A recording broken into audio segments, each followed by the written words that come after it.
Hey guys! So you guys have been asking me for forever what my job was because most of you seem to think it was some sort of magical miracle job where you could just like travel and have fun and like go to Japan and Korea and stuff, and that's not what it was at all.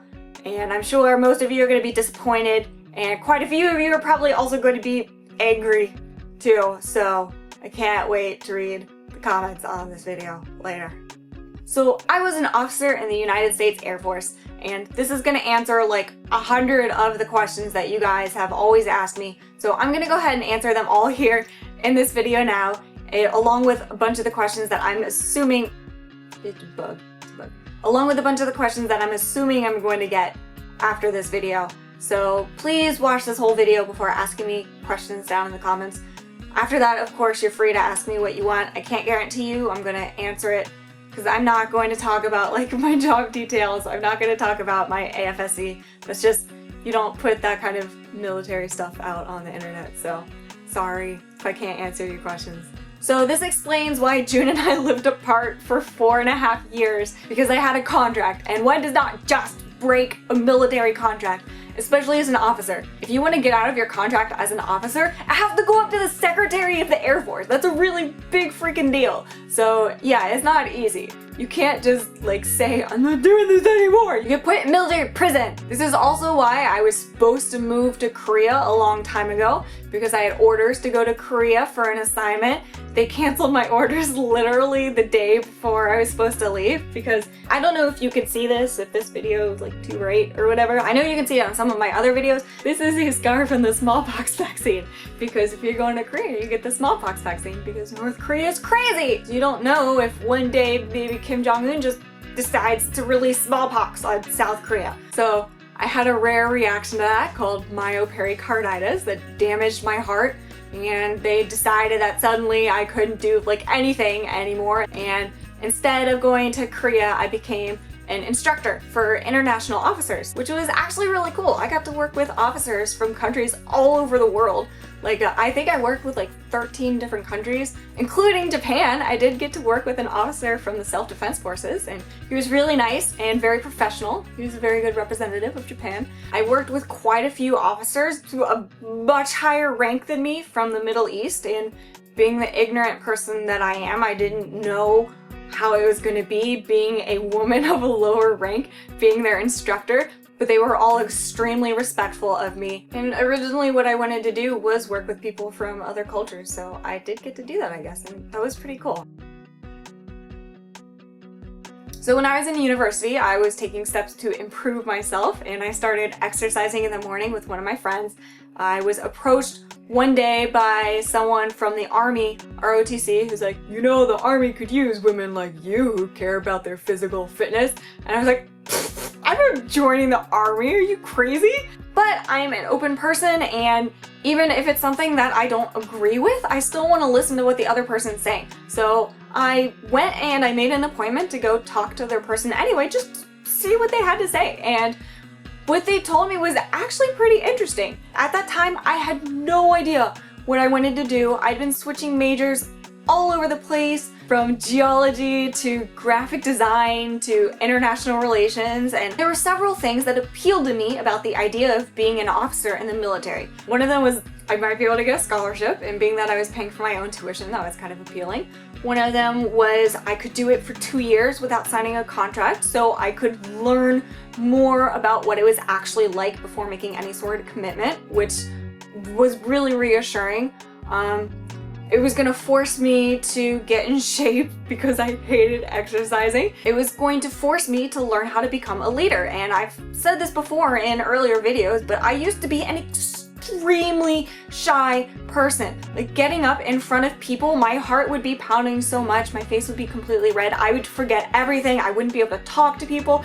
I cried in front of authority figures because I was so like intimidated. So I thought maybe this could be good for my self-improvement. I thought as an officer, it wouldn't be like I was just following orders and not being able to make any sort of decisions. I figured as an officer, I would be the person leading other people. So I thought maybe I could be that person in that position who could help the military overall make better decisions that are better for my country and better for other countries.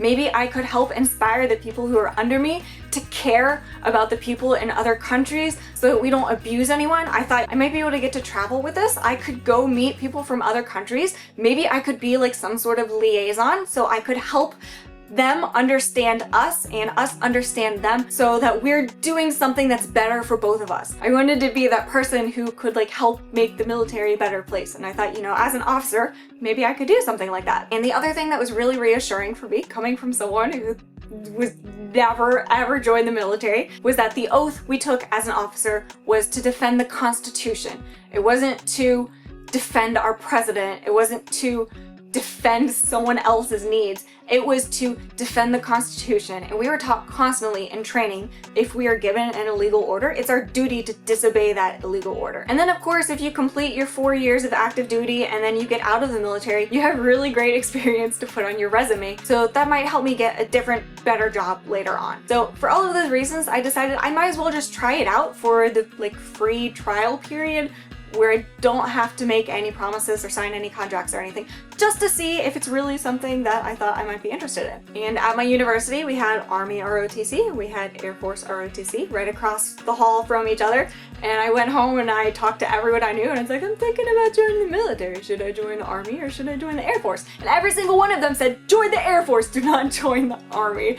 And so I was like, oh, okay, I guess I don't know anything about the military, so I guess I'll trust your opinion. And I went in and I just joined the Air Force ROTC. And I had this image in my mind of like military people being like super tough, like brutish people, like Hulk type people. But it turns out that each branch kind of has its like specific type of person, and the Air Force branch is the nerdy branch.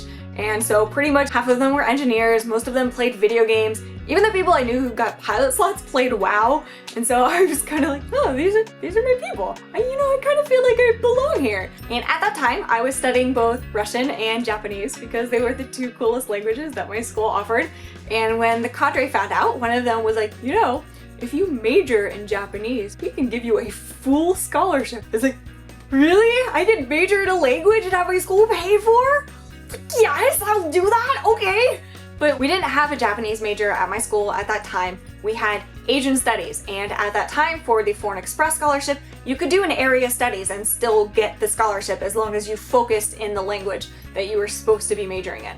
And that's why I spent so much time learning Japanese. And so that's what I did. And then I had this image in my mind, like, one day when I commission and I become a real officer, they're gonna send me to another country. Maybe they'll send me to Japan because I'm studying Japanese, and then I can be a liaison and I can do good stuff for people. And so I signed a contract with them. I got my full scholarship. They helped pay for my school, and it was awesome. And then my final summer in college, it was a free summer for me, so I wanted to study abroad somewhere at least once.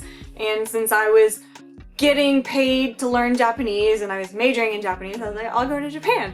And I got to Japan, and literally one of the first people I met when I got off the plane was June.